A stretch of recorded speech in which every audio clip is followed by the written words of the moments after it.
Alors merci Hugues. Effectivement, on avait envisagé un dispositif un peu différent à la base, puisqu'on était censé être 5. 5, donc on n'est plus que 2. Et un dispositif à la base qui devait être polyphonique, donc multiplier les perspectives sur cette question du capitalisme numérique. Je ne sais pas s'il faut l'appeler comme ça, en tout cas, allons-y. Et avec notamment des interventions sur la question du gender qui sera finalement pas abordée. Et donc le dispositif est un peu différent, d'où peut-être le caractère un peu particulier de nos interventions, qui n'était pas prévu dans ce cadre-là plus restreint. Alors, ce qu'on va tenter de faire, c'est finalement poser la question assez générale, Marx 2018, dans le contexte de ce qu'on appelle parfois la révolution numérique. On se rend tous et toutes compte qu'il y a beaucoup de choses qui se passent, que nos existences se sont passablement transformées, que l'on fait un usage de toute une série de supports numériques dans le travail, dans l'éducation. Si on prend les étudiants aujourd'hui, ils sont surnumérisés, toujours avec des tablettes, des ordinateurs, etc. Dans la vie personnelle aussi, les réseaux sociaux, les sites de rencontres, etc. J'ai travaillé sur les sites de rencontres en particulier, à partir de justement d'une perspective marxiste. On se rend compte également qu'il y a toute une série d'opérateurs gigantesques, qu'on appelle les GAFAM, Google, Apple, Amazon, Facebook, Microsoft, donc c'est des acteurs qui sont devenus ces dernières années les premiers opérateurs en bourse. Donc on a affaire à des gros opérateurs qui jouent un rôle important. On est confronté aussi à toute une série de choses. La question de nos données est posée. Tout récemment encore le scandale Cambridge Analytica, pour ne donner qu'un exemple. Et on assiste également à de nouvelles conflictualités qui ont lieu autour des questions du numérique. Alors on peut penser aux grèves des livreurs de Deliveroo, ou alors à différentes résistances autour de la question de l'Uber. Alors, est-ce qu'on est rentré dans un nouveau capitalisme, en fond? Est-ce que ce capitalisme, il faudrait l'appeler capitalisme numérique? Ou est-ce qu'on a, dans le fond, affaire à une continuité? Il n'y a rien de nouveau, il y a tout simplement un approfondissement des logiques qui existent depuis bien longtemps et que Marx avait déjà souligné ou pointé en son temps. Comment le qualifier, cette période dans laquelle nous nous trouvons? Est-ce qu'il faut trouver de nouveaux termes? On parle aujourd'hui de capitalisme cognitif, c'est le cas d'auteurs comme Yann Mouton ou Carlo Bercellone. D'autres parlent de sémio-capitalisme, c'est le cas de Berardi. D'autres de capitalisme de plateforme, ou encore un ouvrage que vous avez là derrière qui est excellent d'un sociologue canadien, québécois, Maxime Ouellette. Le livre s'intitule « La révolution culturelle du capital » et dans ce titre, il y a quelque chose sur cybercapitalisme. Donc autant de tentatives de décrire une situation, disons, assez incertaine, et je pense que toutes ces contributions nous disent quelque chose d'intéressant, mais on n'a pas aujourd'hui de théorie unifiée d'un capitalisme, disons, qui intégrerait la question du numérique. Donc ce sont des questions qui sont, je dirais, ouvertes. On est en pleine phase d'exploration. Il y a pas mal de chercheurs qui travaillent aujourd'hui sur ces questions, avec des tentatives de conceptualisation, mais qui restent des tentatives. Donc on est vraiment dans quelque chose d'extrêmement indéterminé et d'extrêmement exploratoire. Alors ça peut être très intéressant, je pense que c'est effectivement très intéressant, mais ça dit aussi de notre difficulté à conceptualiser la situation dans laquelle nous nous trouvons, et à donner des réponses politiques qui soient un peu unifiées et qui nous permettent de résister à ce déploiement du capitalisme numérique, si c'est comme ça qu'il faut l'appeler. Alors, moi, ce que j'aimerais faire là maintenant, c'est d'essayer de reprendre quelques thèmes abordés par Marx, vraiment en posant la question de manière extrêmement générale. Ça va peut-être rompre un peu avec le propos extrêmement fin qu'on a eu dans la présentation tout à l'heure, en essayant de dire finalement qu'est-ce que Marx a à nous dire aujourd'hui, en 2018, sur ces questions. Quels sont les textes qui nous informent, qui nous rendent intelligents par rapport à un certain nombre d'évolutions. Et dans cet esprit-là, j'aimerais reprendre un certain nombre de thématiques, essayer de les explorer, de voir en quoi elles nous permettent de penser le numérique et ses tensions, et ses nouvelles dominations, sans doute aussi. Alors, la première thématique, c'est vrai que Marx aborde dans un chapitre qui est souvent cité du Capital, qui est le chapitre 8, auquel Viviane Bonac faisait référence indirectement en parlant des travaux de Silvia Federici, puisque c'est de là qu'elle part, et elle construit toute sa théorie à partir de ce chapitre-là. Et dans ce chapitre, qui s'intitule « L'accumulation primitive du capital », Marx dit quelque chose d'extrêmement important pour comprendre ce qui serait le socle du capitalisme. Il nous dit dans le fond, en faisant l'histoire de paysans, de petits paysans qui n'étaient pas des propriétaires, mais qui jouissaient, disons, de l'usage d'une terre qu'ils cultivaient en commun, Marx fait la description finalement d'un travail de reproduction, puisqu'ils répondent à leurs besoins en cultivant la terre, une production commune sur une terre, là encore, qui n'est pas la leur, mais dont ils ont l'usage.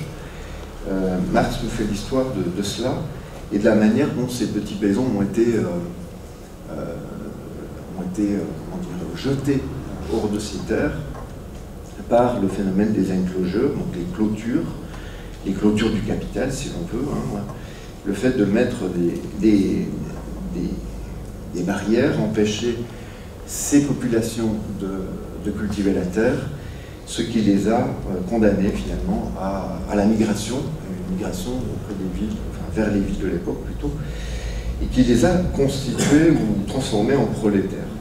C'est, dans le fond, le moment de constitution du prolétariat, puisque une population qui subvenait à ses besoins par son propre travail en travaillant la terre, qui pouvait le faire, se retrouve du jour au lendemain dépossédé et n'aura d'autres moyens pour subvenir à ses besoins que d'aller vendre sa force de travail, donc d'aller vendre son corps auprès des entrepreneurs de l'époque. On n'est évidemment pas encore à l'époque du capitalisme industriel, mais quelque chose qui se met en place. Et donc on a dans cette analyse un point extrêmement important, puisque Marx nous dit, dans le fond, le rapport capitaliste, il se met en place à ce moment-là, et il introduit une séparation entre les moyens de production et les forces de production. C'est-à-dire qu'en gros, cette population n'a plus les moyens par elle-même de subvenir à ses besoins. Elle est privée finalement des outils pour subvenir à ses besoins. Elle va devoir s'en remettre à quelqu'un d'autre, travailler pour quelqu'un d'autre, et ce quelqu'un d'autre, c'est évidemment le capitaliste. Donc on a là quelque chose qui est l'origine du rapport capitaliste, et pour ça que le chapitre s'appelle « Accumulation primitive », l'élan primitif du capitalisme, qui est la séparation. Et beaucoup d'auteurs font un travail très intéressant aujourd'hui. Il était évoqué tout à l'heure Massimo De Angelis, c'est un des auteurs qui travaille cette question dans ce sens-là, en essayant de dire finalement ce qui s'est joué à cette époque n'est pas terminé. Et que ce qui caractérise le rapport capitaliste, c'est une forme de reproduction constante de cette séparation entre moyens de production et outils de production. Donc on a une reconduction constante, une permanence de l'accumulation primitive du capital qui se rejoue, et je le montrerai dans un instant, qui se rejoue sur le terrain du numérique aujourd'hui. Deuxième élément qui me semble important, qui renvoie à, disons, un autre chapitre du capital, c'est la question de la valeur et la question également de la mesure. Donc on a là, dans le fond, un rapport qui s'installe avec une population qui va devoir travailler pour quelqu'un d'autre et se mettre au service, dans un rapport de contrainte, se mettre au service d'un capitaliste, disons, appelons-le comme ça, et travailler pour lui dans le cadre, disons, d'un espace contrôlé, un espace discipliné. Et ce que nous dit Marx, notamment dans le premier chapitre du Capital, dans le fond, qui est un chapitre sur la marchandise et la création de la valeur, lui, dans le fond, ce qui est au fondement du rapport capitaliste, c'est aussi ça, c'est la transformation d'une activité en activité productrice de valeur et de valeur pour le capital. Une activité qui produit de la valeur et qui va être, en quelque sorte, canalisée, disciplinée. Il faut que cette activité n'aille pas dans tous les sens, qu'elle soit canalisée dans un but très précis, c'est qu'elle produise de la valeur, qu'elle valorise le capital. Alors ça suppose beaucoup de choses, hein. Ça suppose un dispositif de mise au travail, on l'évoquait tout à l'heure avec Christophe Dejoux aussi, une certaine organisation de l'activité, une canalisation de l'activité humaine dans un sens bien précis, mais ça suppose aussi la capacité de mesurer. Et ça me paraît un élément extrêmement important que Marx met en évidence, c'est-à-dire que pour assurer cette transformation entre une activité et ce que Marx appelle le travail abstrait, bien, il faut passer d'une qualité à une quantité. Et Marx montre que finalement la seule manière de résoudre ce problème extrêmement délicat, c'est de compter le temps qu'il faut pour exécuter une tâche. Enfin, c'est le temps qui va être le critère et l'élément de la quantification. Et donc on a dans ce passage, finalement, on a une mise en nombre, on a une transformation de quelque chose qui relève de la qualité en un élément quantitatif, une transfiguration, si on veut, de l'activité humaine en entité abstraite qui va produire du capital. Et Marx montre bien, dans le fond, que sans ce travail, sans cette transmutation, dans le fond, de l'activité, eh bien, on ne peut pas penser le circuit de la valeur dans le circuit de valorisation capitaliste. Donc il faut cette transformation, ce passage du travail concret, ou peut-être du travail vivant, à un travail abstrait. Il passe par finalement toute une série de techniques qui permettent de mesurer le temps qui est nécessaire à la réalisation d'une tâche. Alors évidemment que tout ça, ça va de pair avec tout plein d'outils. Benjamin Correa a écrit un magnifique ouvrage, on évoquait tout à l'heure Taylor, l'organisation scientifique du travail. Il a écrit un magnifique ouvrage sur le chronomètre, en fait, et l'atelier s'appelle comme ça d'ailleurs, l'atelier et le chronomètre, mais enfin, où il montre bien finalement le rôle de cet instrument, hein, le chronomètre, pour mesurer justement le temps qu'il faut pour déployer une activité, et finalement comment le chronomètre participe d'une mise en discipline, hein, d'une disciplinarisation du travail humain.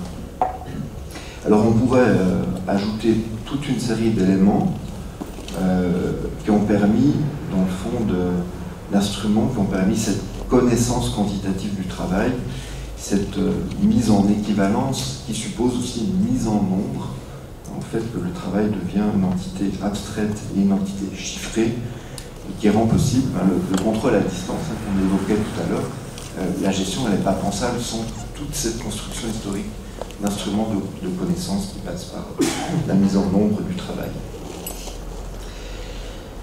Alors, ce que nous dit Marx également, et ce qui est intéressant pour penser disons, le capitalisme contemporain et la révolution numérique, c'est que le rapport de travail qui s'engage, c'est un rapport qui implique deux choses. La première, c'est un processus de désocialisation. Dans le fond, c'est ce qui nous montre aussi dans le chapitre 8 du Capital, c'est que pour que ça soit possible, pour que la création du prolétariat soit possible, il a fallu détruire les communs, il a fallu désocialiser, il a fallu également privatiser. Et donc tout ça, ça va de pair, disons, ça se rajoute à ce que je considère comme étant des éléments fondamentaux de ce qui définit le capitalisme. Donc, finalement, un processus de désocialisation, une destruction des formes de coopération,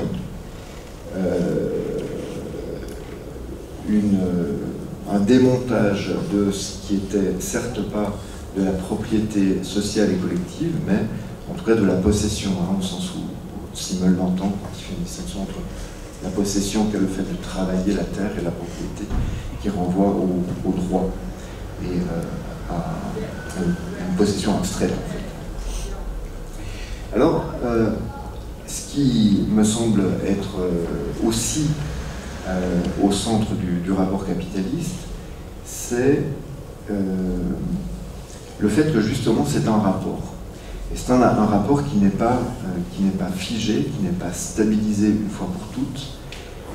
C'est un rapport qui engage des forces qui se confrontent, qui parviennent à résister parfois, pas toujours. Et c'est dans le fond un rapport qui suppose du côté du capital un processus d'extension, qu'on peut peut-être qualifier de processus d'accumulation. C'est-à-dire qu'en gros, le capitalisme, c'est un rapport qui tend à s'étendre. Et ça, on le comprend bien quand on voit le jeu qui s'engage du côté des entrepreneurs capitalistes, c'est-à-dire qui sont également en concurrence les uns avec les autres, et ils se font la guerre, et la guerre qu'ils se font entre capitalistes a pour impact la guerre qu'ils vont faire au travail, en tentant de soumettre toujours davantage le travail à une pression qui est faite pour que justement ils produisent de la valeur et davantage de valeur. Et donc, entendu comme un rapport social dans ce sens-là, le rapport capitaliste est un rapport tendu, un rapport conflictuel qui cherche en permanence à s'étendre et aller vers des terrains toujours plus élargis, disons, de valorisation. On parlait tout à l'heure des limites, finalement.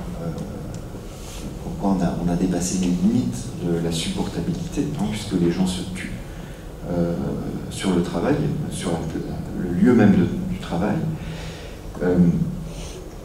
On a effectivement, chez Marx, cette idée que, je crois qu'il y a une phrase, je ne l'ai plus exactement en tête, qui dit, bon, dans le fond, jusqu'où peut aller le capital,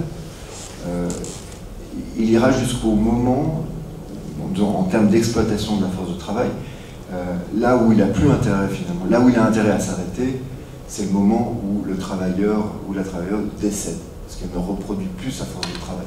Mais là, apparemment, on a dépassé ce stade-là, puisqu'on a des situations où les gens se suppriment sur le lieu même de travail.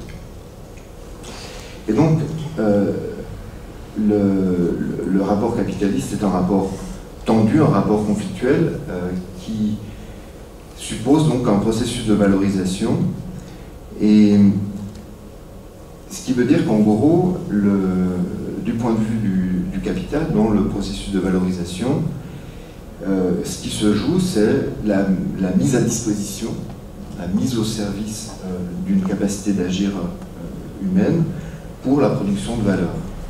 Évidemment, la frontière, c'est pas seulement la limite physique, mais c'est aussi la capacité de résistance de cette population mise au service du capital, c'est-à-dire en gros cette capacité de résister, de dire non, d'imposer une limite au temps de travail, de ne pas travailler le dimanche, etc., ou d'imposer des pauses. Et ça, c'est évidemment toute une partie de l'histoire du mouvement ouvrier, que d'avoir réussi à limiter, en partie en tout cas, l'emprise du capital.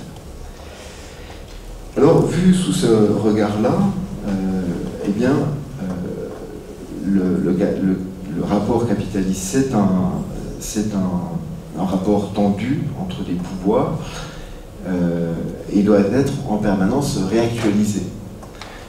C'est-à-dire qu'il se rejoue en permanence autour de chaque loi que l'on décide, autour de chaque remise en cause des droits du travailleur ou des travailleurs. Ce rapport se joue, il est réactualisé en permanence et ses frontières sont redéfinies.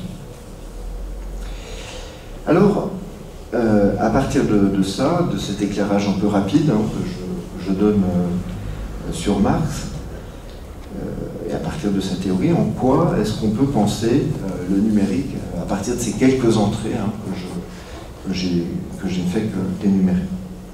Premier élément, donc, quand je parlais de la séparation, il y a quelque chose qui me semble être extrêmement important dans ce qui se passe aujourd'hui au niveau du numérique. C'est justement quelque chose qui a à voir avec la question de la séparation. En utilisant des supports numériques, en utilisant des applications, en allant sur des sites de rencontres ou d'autres choses de ce type, eh bien, dans le fond, on utilise des outils qui deviennent pour nous de plus en plus indispensables pour, disons, assurer notre existence sociale, et qui sont en même temps des mesures ou des outils qui nous séparent finalement des données que l'on produit. On a donc un processus de séparation qui s'installe dans l'usage de ces outils et une mise à distance finalement des données mises au service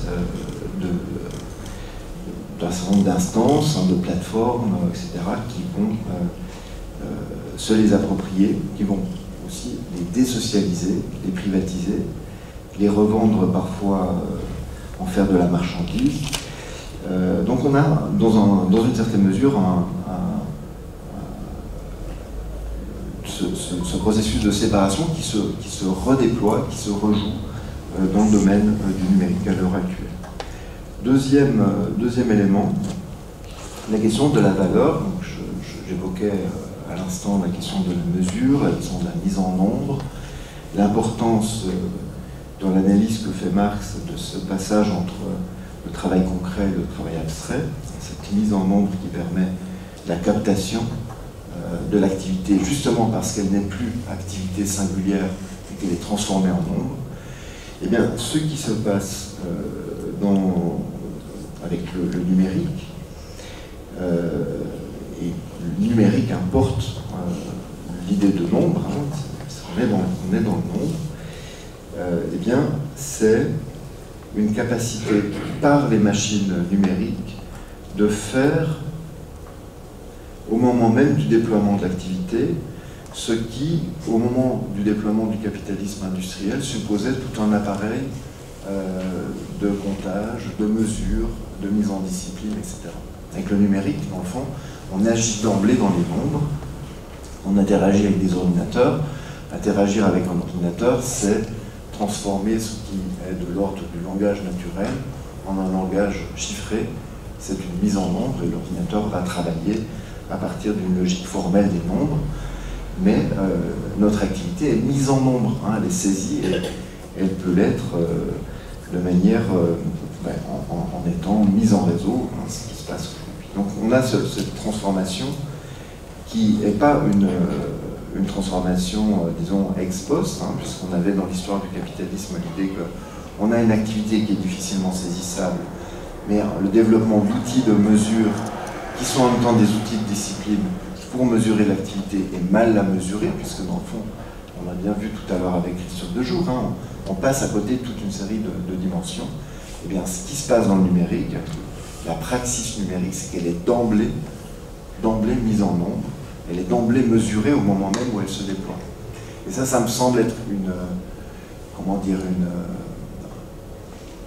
une transformation assez radicale, dans le fond, dans tout ça, ce qui fait que ce qui a pour conséquence que, dans le fond, la question de la mesure, qui a été si importante dans l'histoire du capitalisme, hein, dans la mise au travail, aujourd'hui, elle n'est plus si importante. On peut travailler, on ne travaille plus forcément dans des espaces confinés, on travaille le soir, chez soi, etc. Mais parce que l'activité de travail est d'emblée numérisée, elle est d'emblée transformée en nombre. Donc il n'y a plus besoin de faire ce travail-là, de mise au travail. Ce qui ne veut pas dire qu'il n'y a pas de forme de mise au travail contemporaine. Mais il y a une transformation de l'activité, il y a une numérisation de l'activité, ou dit plus justement, l'activité est d'emblée numérisée. Ce qui change énormément de choses. Alors, il y a aussi d'autres choses qu'il faudrait évoquer. Le fait que la matière, c'est plus la matière forcément objective, mais c'est la matière numérique, digitale, qui est une matière fluide, mais aussi une matière en réseau. Hein, ce qui fait que l'activité, elle est plus pensable uniquement comme une forme d'activité entre un sujet et un objet, mais comme une activité connectée dans toute une série de réseaux. Alors, ça peut paraître un peu banal de dire ça, un peu élémentaire, mais ça me semble important de revenir là-dessus, parce que je pense qu'on est, pour bien comprendre finalement le type de capitalisme dans lequel on est rentré, je pense qu'il faut aussi rappeler un certain nombre de choses qui sont finalement tellement élémentaires qu'on finit par les oublier, hein, et par oublier finalement les conséquences que ces choses-là ont. Alors, pour aller plus vite peut-être, pour évoquer encore quelques points, bon, je voulais rapidement parler du Digital Labour, mais je pense que je vais ne faire que l'évoquer, c'est-à-dire que, et je crois que Marc-Antoine l'évoquera aussi de son côté, donc le fait qu'on a aujourd'hui le déploiement de toute une série d'activités qui sont productrices de valeur et qui ne sont pas rémunérées ou mal rémunérées, comme c'est le cas de certaines tâches extrêmement répétitives, le Mechanical Turk de Amazon ou d'autres exemples de ce type-là, donc qui sont des tâches extrêmement répétitives que l'intelligence artificielle ne peut pas assumer et qui sont faites par des gens qui vont vraiment faire des toutes petites tâches, là encore répétées, et qui vont être rémunérés pour ça, mais extrêmement mal. Donc on n'est pas dans un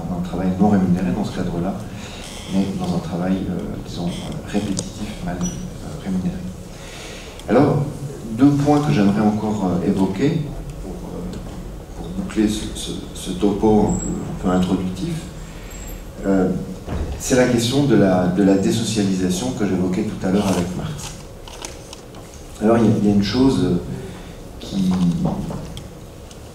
est effectivement assez étonnante. Bon, pour ma part, j'ai travaillé sur les sites de rencontres en essayant justement de reprendre un cadre marxiste. Et ce qui est quand même très étonnant avec les nouveaux dispositifs dans lesquels nous nous trouvons, c'est que, dans le fond, nous déposons en tant qu'usagers des données dans des bases de données. Et ce qui nous est vendu contre donc une somme que l'on va payer par mois, c'est finalement l'accès à ces bases de données qu'on a nous-mêmes créées collectivement à nourrir. Et donc il y a quelque chose comme de la désocialisation et de la privatisation finalement de données. Et chaque utilisateur va pouvoir avoir accès à ces données contre un abonnement de 50 francs par mois ou plus dans certains cas. Et donc on est effectivement dans quelque chose d'activité qui produit de la valeur, et c'est nous-mêmes, en tant qu'usagers, qui payons pour pouvoir finalement bénéficier des services que nous contribuons nous-mêmes à développer. Donc finalement un modèle d'exploitation assez réussi du point de vue du fonctionnement du capitalisme est quand même assez étonnant. L'autre point qui me semble aussi important de souligner, c'est quand j'évoquais la question de l'accumulation, la question de l'extension constante, c'est dans le fond quand on analyse la manière dont fonctionnent les plateformes, les applications, etc., on se rend compte qu'on a affaire des dispositifs extrêmement bien conçus, de sollicitation permanente, et qui nous mettent, disons, dans la situation de devoir être en permanence dans l'activité, dans la relation, l'envie de répondre vite, d'en rajouter, etc. Donc on a des dispositifs qui nous incitent à produire un type de travail, si on veut, du travail qui aussi produit de la valeur, dans le cadre finalement de liens, de rapports qui sont des rapports que nous avons avec nous-mêmes et avec autrui. On est dans quelque chose d'extrêmement socialisé, et ce qui se joue là, c'est notre rapport à autrui, nos amours, nos liens affectifs, nos amitiés.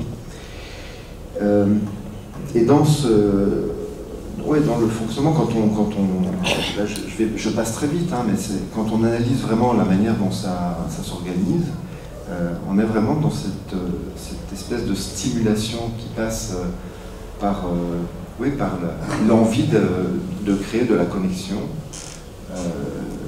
d'être bien placé dans des rankings, par exemple, hein, toute une série de sollicitations qui incitent finalement à la production d'un travail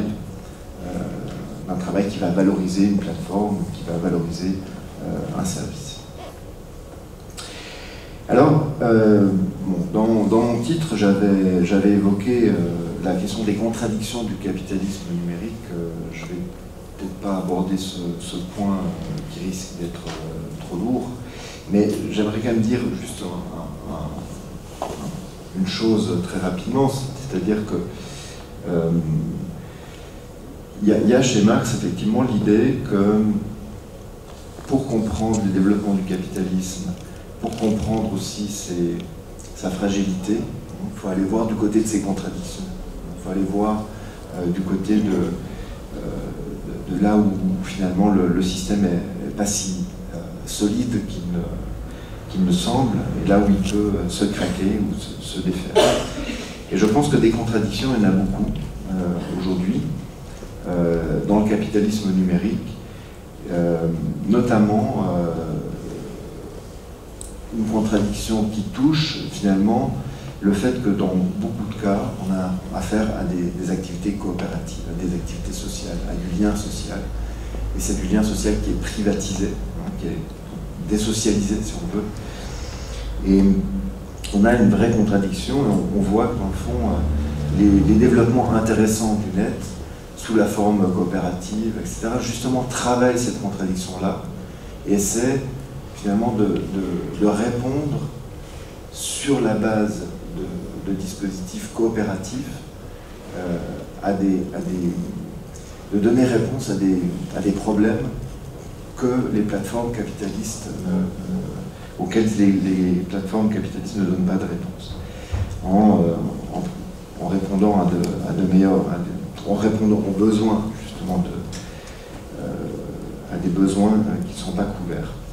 Et ce qui est surprenant, disons, dans ce fonctionnement, disons, du capitalisme très émotionnel, c'est justement, comment, pour prendre un exemple des sites de rencontres, comment, dans le fonctionnement des plateformes, une sorte de besoin émotionnel est en permanence créé, en permanence alimenté, en permanence réencouragé, et commence à créer chez les utilisateurs, finalement, une sorte de décollage dans le besoin affectif de toujours être présent, de toujours vouloir étendre son expérience possible, etc. Toujours avec l'idée que, dans le fond, s'ils ne font pas ça, ils sont un peu à côté de la plaque, ils sont pas in, ils sont en dehors de leur époque. Et ça crée beaucoup de malheur, ça crée beaucoup de tristesse, et peut-être la conscience malheureuse de notre époque. Et là encore, c'est une contradiction tout à fait manifeste, hein, de finalement la manière dont des dispositifs qui prétendent répondre à des besoins relationnels et affectifs font exactement l'inverse et créent finalement beaucoup d'aliénation. Alors, ce que je dis parfois à des acteurs, disons, du secteur du care et de qu'est-ce qu'il faut faire par rapport à ça, hein, qui viennent me voir parce que j'ai fait une étude là-dessus, sont en demande de conseils, que faire par rapport à ça? Je leur dis, bon, on développait des plateformes coopératives, des sites de rencontres amicales et coopératives qui rompent radicalement avec ces logiques et qui soient en prise avec les besoins sociaux, hein, qui soient des besoins publics, d'avoir des espaces dans lesquels il est possible d'ouvrir la délibération sur les relations amicales et affectives aujourd'hui. Alors voilà, ça c'est un exemple parmi bien d'autres, mais je pense que partir des contradictions du capitalisme numérique, c'est aussi se donner les moyens de repenser des formes de resocialisation et le développement, disons, d'une forme coopérative qui mérite d'être développée aujourd'hui. Donc la situation actuelle. Je vais m'arrêter là.